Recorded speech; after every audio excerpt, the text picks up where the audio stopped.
to start us off before we get into a little bit more of the NFL talk is the MLB.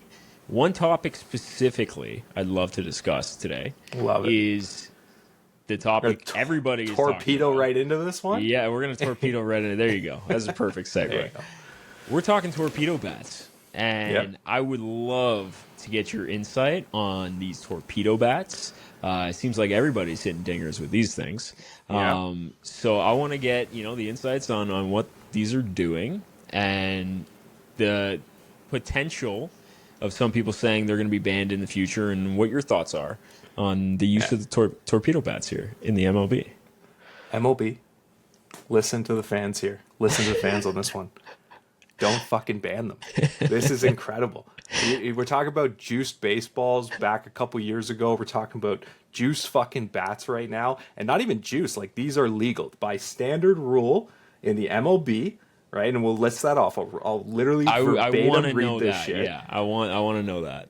It's legal. And whatever design that they've come up with is brilliant. I think it's the greatest thing that they've done to baseball in the last little bit, where it's stirred up controversy, it's stirred up a little conversation. Haven't heard that in baseball in a positive way in a little while.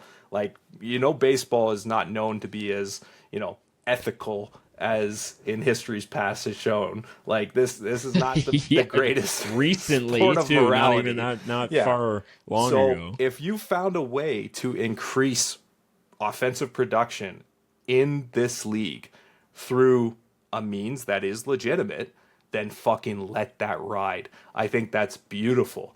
We'll get into it, but I'll read off the actual So what are the parameters in the MLB regarding the use of bats and modifications then?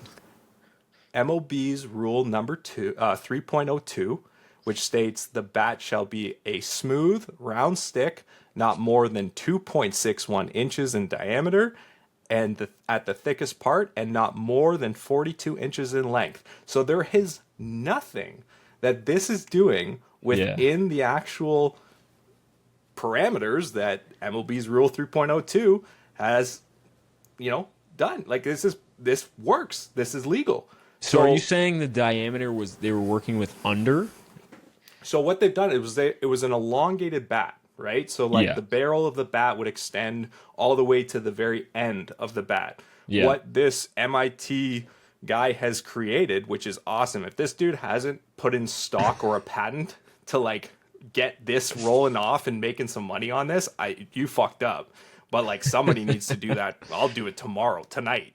Yeah. But it's brilliant. So what they've essentially done is created that thickest part of the bat, the meat of the bat, the wood, to the middle sweet spot of where the barrel is, where you would call a barrel, the barrel of the bat. Mm-hmm. So when guys are hitting this, and honestly, kudos to the Yankees for kind of coming up with this. I can't stand the Yankees, but holy shit, to kind of decide and say, hey, we're going to put some efforts into kind of seeing things. Two parts to this. A couple years back, they made a huge effort within their minor leagues to really focus on swing speed and barrel percentage and hard hit percentage. They just wanted to hit nukes. This was the whole point of it. They didn't care what the fuck you did, as long as you were hitting the best part of the bat.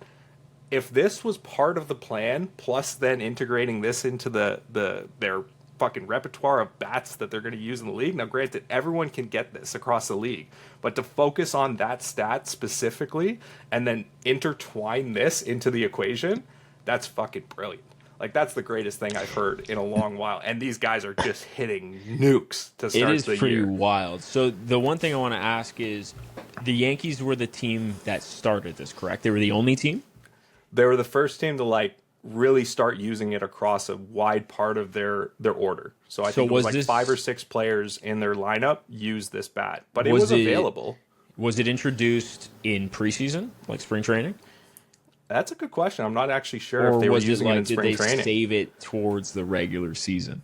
Yeah, I think, it kind of looks that way. I'm not sure if the players were using it at different points and it just didn't click that all players were using it at the same time. It's a good question, and we could definitely research into that, because if that's the case, it's even better. Like they just kind of secret unleashed. Like here we go. The next question is: have other teams and other players adopted the bats already? Yes. So you were just talking about it right before. Okay. The guy that you were mentioning on Cincy earlier, Ellie. That first game that Ellie had with that the two, no and like way. he was using a torpedo bat. No way, dude. So this is getting spicy. Oh man. So you want to see offense in your league? I don't know. I think this is great.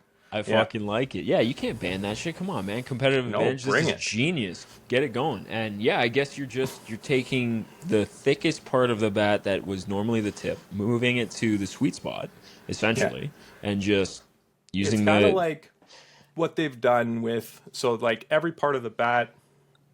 They've just basically made the meat of the bat stronger. So in baseball, you learn as a hitter, label up. You learn that you're basically trying to hit it on the grain of the bat. What they've done is they've created a stronger part of that, right? Like in doing what they've done here, they've just kind of condensed that and made that grain, so to speak, even tighter. And so it's created a much harder exit velocity, much harder, stronger part of the bat. The other bat parts, I assume, are more brittle now, but like if that doesn't fucking matter because you're smoking the good part as you should as a professional hitter, then we should see a lot harder hit balls. And as we've seen, more bombs, more nukes, more literal stats up, baby. Yeah, stats up. Like I love to see it. It's honestly just a wicked part to kind of see. Now, a couple things else. So Matt Strom, Philadelphia Phillies relief pitcher, he had a little bit to say on it, and it sparked a little controversy. It was yesterday that he went on Twitter, and I'll read off the quote. "Let them use whatever bat they want. Let's just allow pitchers to use whatever hitters have in the on-deck circle and not check us like we are criminals every time we walk on or off the field. I'm just a pitcher, but I'm assuming better grip helps you swing harder." That is a fucking beautiful tweet. That is fantastic. And so if you don't know what he's talking about in the on-deck circle, sticky, right? Like the batters, they use wax, they get a better grip on the bat, helps them control things, helps them control their swing.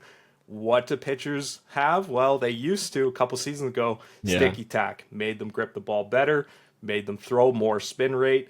Honestly, very, very tough to hit, but I would love to see the electricity between allowing them to have that as a sticky substance, and then these guys are hitting these with these bats.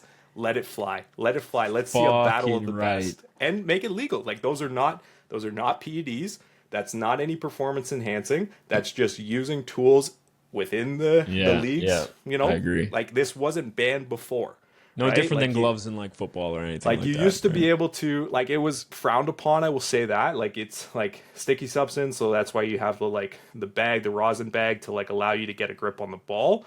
This definitely elevates things as a pitcher. I will tell you that personally, it definitely does. Yeah. But it gives you an ability to counteract what these guys are being able to do. If they can't swing and make contact, then it would be awesome. So you have one guy that when he does make contact, he hits a bomb. The other guy wants to be able to get that guy out better, right? Yeah. And it's going to clearly have an impact on these guys' ERAs and their stat lines. 100%. There's a money factor here that they're thinking about. Yeah. Yeah, I can see the entertainment value right now, and I do like that. This is some fire with fire here in the baseball world. We like it because we're just talking about baseball improving their game and the product that they have. It's been on the ascension here, and this is kind of adding to this element here. Yeah. Now, I want to know what you guys think. Put it in the chat below if you think the torpedo bats should stay, and if you think the pitchers should also get their competitive advantage back as well, because that would be quite the show to watch. I would love it. Wicked. But baseball's been off to a hot start. I know I wanted to touch on the most surprising start from your perspective, and then the most disappointing start as well in the MLB. And we were just touching on a few of the matchups. One we were looking at tonight was Atlanta against the Dodgers there. Complete opposite ends and standings in that matchup. But I want to get your thoughts here. Let's start with the most disappointing start, and then we'll go into the most surprising start. I would say, well, I don't know. I'm half and half on whether or not this checks both boxes, but we were just saying that Atlanta Braves right Yes. now and the way that they've started would be both surprising and disappointing. Yeah, I I would think agree. between what they're having out of the gate here, they just had a player go down with PEDs, so that's awesome. Like way to kick off that. Sign the guy for a good little chunk of change over 3 years, and then this guy gets the boot in year one. And I've heard some stuff about his contract being negotiated and having the earliest amount of money being paid in the first year, and so he gets technically the least amount of money through that 80-game suspension. My God. So if he did or was aware to it, technically speaking, they would know about the suspension coming in. So who knows if that's a part of it? That's a rumor in the baseball world. Whether or not that's true, that's kind of crazy. But that being said, this guy had a great year last year, gets that. Then he gets suspended. That's a clear impact. Ronald Acuna's on the bench right now, obviously coming back from injury. And then the rest of the team couldn't hit a fucking beach ball at this point. I think collectively they're under like 150 on their average for the year to start the atrocious. year. Holy so fucking bad. But again, it's what are we? It's a long season, baby. MLB. Yeah, 6 games in, now 7 tonight. So yeah, that's crazy. Just getting warmed up. And then, let's bounce over to that most surprising start here. I have to talk about my boys here. I think the most surprising start. I just wouldn't have expected that the Blue Jays starting 5-2. Granted, they're playing the Washington Nationals, but taking 2 and split the series in Baltimore. Right now, they're first. Going to be first, apart from the winning percentage with New York. Mm-hmm. But yeah, like great start, quick start, obviously quick record. But they're looking kind of good. They're looking kind of collectively. Pitching's looking all right. Barrios got lit up the first game, but then came around the second game. So I'm curious to see what this team does, because I think they do have one of the best depth rotations in the league right now, and we'll see how it kind of pans out. But they got a lot of depth in batting too. Mm-hmm. So I'm gonna be very curious to see it. We got some contract years here. I think that can play out. Yes, I agree. Boston kind of kicking off right now is interesting at 2-4. So we'll see how that kind of pans out. But honestly, they have a lot of young guns. I know that they're still in that transition phase. I think that was a little bit too high for them. Expectations right out the gate for this year. Everyone kind of thought that they would take a bigger lead. Now with the Yankees doing what they're doing with the home runs and the power, we'll see how this all plays out. But I know they got ridden off very quickly last year, or this off season, when they lost Juan Soto. And it was kind of, I don't know if it was justfully so. So we'll see how that kind of plays out. Right. But those would be my surprises of the year so far. Yeah, that's good. And I think with the narrative with the torpedo bats and stuff, just gives the opening of the season a little more juice, a little more rah-rah. Right. Yeah. So this is good stuff. So it'd be awesome to touch on this and see kind of how this plays out. Players all over the league now putting in these orders for these things, like it's going to make a difference. They didn't know about it, didn't touch on it. Like, to your point, like, was it there in spring training? I think it was partially, but like the fact that this has ignited offense in the league, and it could just be an absolute nothing. Like it could be nothing. And who knows? Like, the science of it suggests that there's something. We'll see if it actually comes through. But I love that all the players are putting in orders for them.